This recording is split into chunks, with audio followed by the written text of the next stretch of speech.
Hey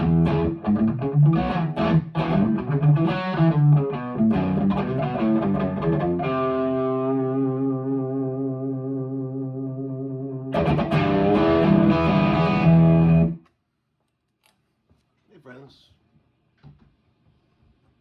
that's a Marshall JCM 800 vertical input. Okay. Now let's hear that same shit with this guitar. 79 Dean Z. See, the thing I love about these master volume gained up Marshalls is you can keep up with the radio stations. All your latest, broadcasts, you can keep up. I was up here last night playing through it, and you could hear Stone Temple Pilots coming through bigger than life on the radio there. You know that song, when it goes, where's the slide? That song where you go,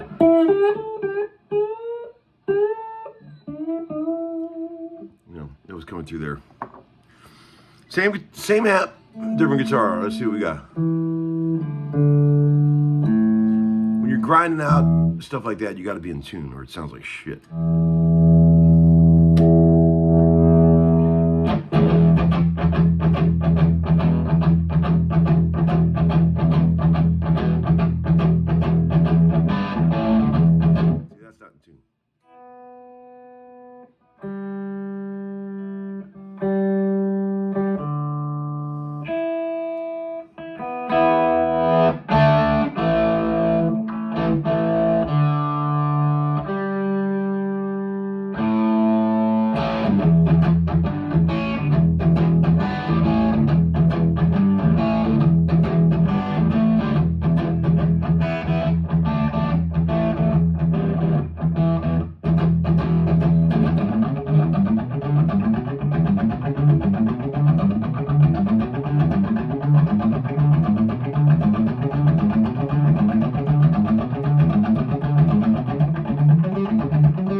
Very few effects that sound cool into a gained up amp. There's an advertisement for some kind of mattress sale they're having. But like very few effects sound cool plugged into a dirty amp like that. Reverbs sound like shit. Delays sound like shit. One thing that does work is a little bit of slapback. Check it out.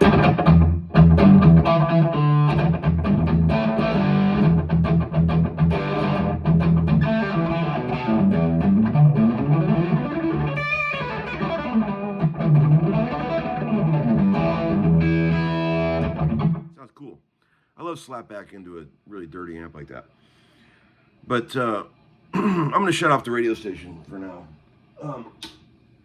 Hope everybody's enjoying the fall season so far. Man, I know I am.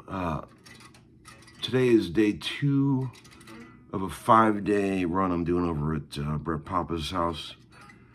Boy, I sure hope those guys aren't sick of my playing yet. I mean, all we do is sit around all day and film me playing. Imagine that, friends. I mean, it's like I get sick of it. I can't imagine how they feel. But we're working up tunes. You know, we've been recording. Brett's got a full-on recording studio over there now. We didn't have that in the past. So now we're working up tunes writing tunes and coming up with stuff, and I'll show you how I come up with the parts for the songs.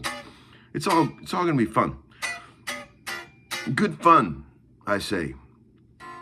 Some days I gotta tell you though, like anything else in life, we had a day booked last week where I was supposed to go over there and film all day, and I just was not feeling right. I mean, it wasn't like I was sick, but I was just having like an existential meltdown. You know, you guys ever have those?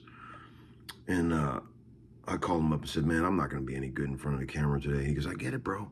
Brett's the most understanding, sweetest guy. I mean, he goes, don't worry about it, bro. It turns out I felt terrible that I was having an existential meltdown on one of the most beautiful days of the year. And then I went to a rehearsal that night for the gig I'm doing. And it turns out that 2 other guys in the band had that same exact existential meltdown the same day. And I was like, wow, there must be something going on. And then I talked to a few other people later that also had an existential meltdown that day. Maybe there is some sort of planetary thing that is beyond my grasp of knowledge that contributes to our moods, you know, the pooling of the tides, as they would say. The moon and its pull on us, you know. You may not know this, but I'm no Plato, but you know, I do believe in that kind of stuff. You know, I think it's there's something to it, because it's pretty weird that we would all have that same experience that same day, right? You know what I love about Firebirds and guitars with this type of shape? What it does with your arm. It's like you're in school when you're a kid and you got your arm on your desk. It's very comfortable. The way when you're doing these types of things, it's like your arm is resting beautifully on these guitars. I love that. I've always felt, even when you're standing up, it's like that. That's why I love Birds. One of the many reasons I love Birds so much. This is one of my favorite guitars of all time. I absolutely love this guitar. I was on the fence about buying this when it first came available, but I am so glad that I did. This has turned out to be a very useful weapon in the fight against depression and all the things that we face as human beings. This thing is amazing. Listen to that tuning.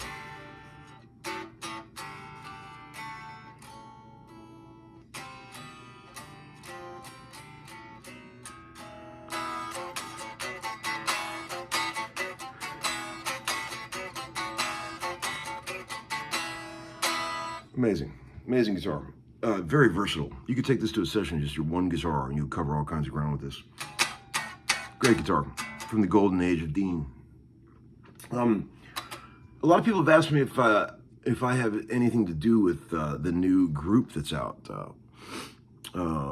Mike Mills from REM, Steve Gorman from the Black Crowes, and Darius Rucker have a new super group called Howl Owl Howl.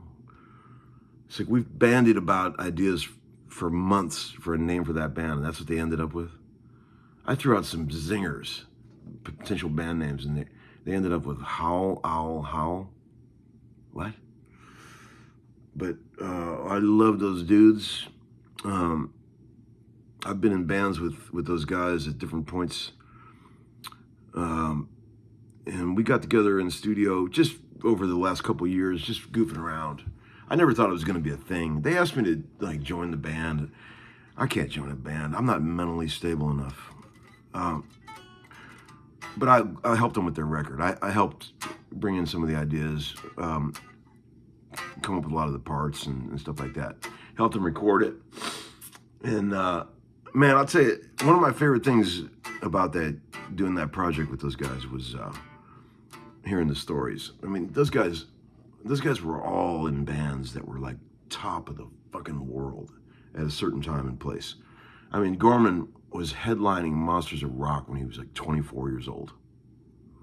Can you imagine what that would do to a man's ego? I mean, what the fuck? Those guys have lived it, man. They've all, and REM was the biggest band in the world at one point. And they got some great stories, and they're all great dudes. You know, I'll tell you this, having success so early in life, like those guys all did, it definitely gives them a confidence that a normal man doesn't have.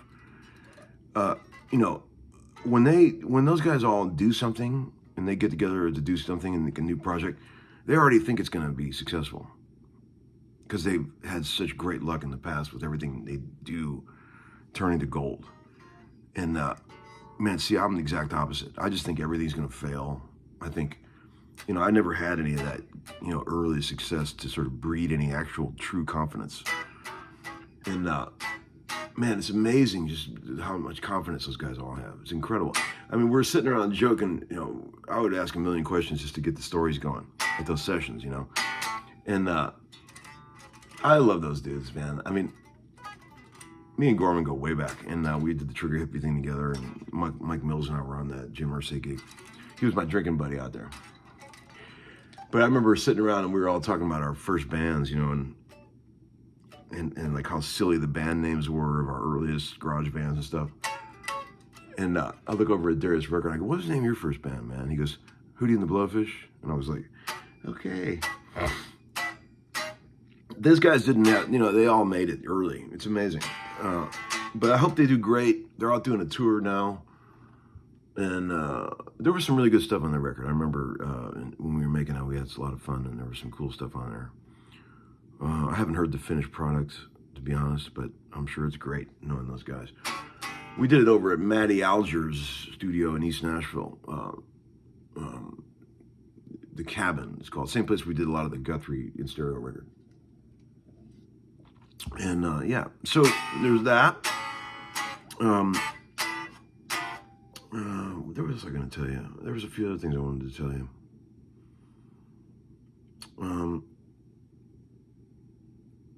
Shit. You know, it all escapes me when I get in front of the camera. Oh, I remember. Thanks for so much for the kind words about the Dan Huff video that came out yesterday. Dan was kind enough to have me over to do an interview. He's starting to do an interview segment of his new channel. And we got together Sunday. Took a little break from watching football and did a little interview. He's lovely to talk to. I always have fun talking to Dan. He's a lovely guy. And Robert Baker was kind enough to come and film it and miss a Sunday with his kids. But yeah, that was great. And check it out if you're bored. The interview with Dan. He talks about some really cool stuff. You know, his early life as an LA session guy in and when he was in his 20s and stuff like that. You know, we get into the weeds pretty good, pretty real. I'm at this point now. If I don't want to watch any interview unless it's totally real. Like, you can always tell when somebody's like saying whatever they would normally say to the camera, or when somebody's digging deep. You know, we're all old enough now. Like, you guys have all heard my story, my life story. Where are you from? You know, what got you into music? Who gives a fuck? Let's get to the real shit, like the existential meltdowns. You know, what's the shit that keeps you up at night? You know, that's what I like to talk about. What's going on with your kids? You know, how difficult is it raising kids in this modern fucking social media era? All that shit, way more important to me and way more interesting to me than music. Music's great. Music's always been there, you know? You know, there's nothing like laying your big old meat hooks down on a fucking Brazilian rosewood fretboard. It's fucking great. You know, that's great right there. That chord's great. You know, these strings are great. Shit's all great. But man, let's get to the real shit. You know, we got a gig coming up November 1st Third and Lindsley, we're gonna have a couple special guests too. I don't know if he's gonna show up or not, but I asked Kenny Wayne Shepherd if he wanted to come. We were joking around in the text yesterday. I said, you want to come and play a couple songs with us at this next gig? And he goes, I don't know, man. I'm flying in from so-and-so that day. And I was like, yeah, you're probably like me. We're at this age now where you don't want to go out unless you know exactly who's going to be there.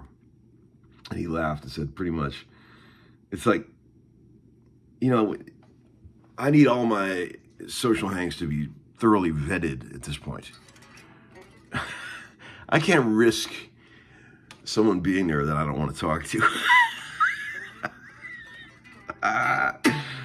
Oh man, that kind of shit. That cracks me up. And then you know what? I have all these weird sort of cosmic convergences. You know, like remember, this happens to me all the time. Like, remember how I did that video a couple nights ago where I was talking about that guitar that Dave Stewart gave me for our wedding present back in 2010? I mean, I used to see Dave all the time back in those days. We worked together constantly, but I haven't seen him in a long time. You know, we don't see each other very much. And I put up that video, and the very same day he calls me out of the blue. Hey, Tom, got a crazy idea. He's always got the craziest ideas. You're probably not gonna like it, but we, you know, chatted up, you know, catch up a little bit. It's so funny. I guess he saw the video, and after I told him that I made a video that same day, he put it on his Instagram. But he didn't know that I made that video when he called me. Isn't that weird? That kind of shit happens all the time. I definitely think that look, I'm not going to get all metaphysical here, and there's a lot of smarter people than I am out there working on this shit. But couldn't it be like the same way that the cell phone waves spread across the universe? Could it be that our minds transmit electrical signals the same way? Invisible. It's just, I picture it not being like real spiritual or anything. I just picture it being very sort of practical, very like cell phone waves. You know, it doesn't have to be all spiritual. It could be very mathematical, actually. If you think about, if you send a thought, it gets transmitted the same way that a phone call or text gets transmitted. Why could it not be? Our brains are pretty insane computers and pretty evolved machines that I think we've only understood a small percentage of as time has progressed. But, well, some of our brains aren't very advanced. I'm thinking of a particular guitar YouTube channel. But in general, most of our brains are these amazing computers that can conceivably send waves, you know? Fuck, I don't know. I don't write these jokes. I'm just saying, I'm just a delivery guy. But anyway, this video is getting too long. I gotta go to work. I'll post later. Maybe when I get home tonight, if I'm in the mood to play, after playing for 8 straight hours, I'll do another video. All right. Bye, friends. Have a great day. Do something constructive today. Quit playing Xbox. Okay? Bye.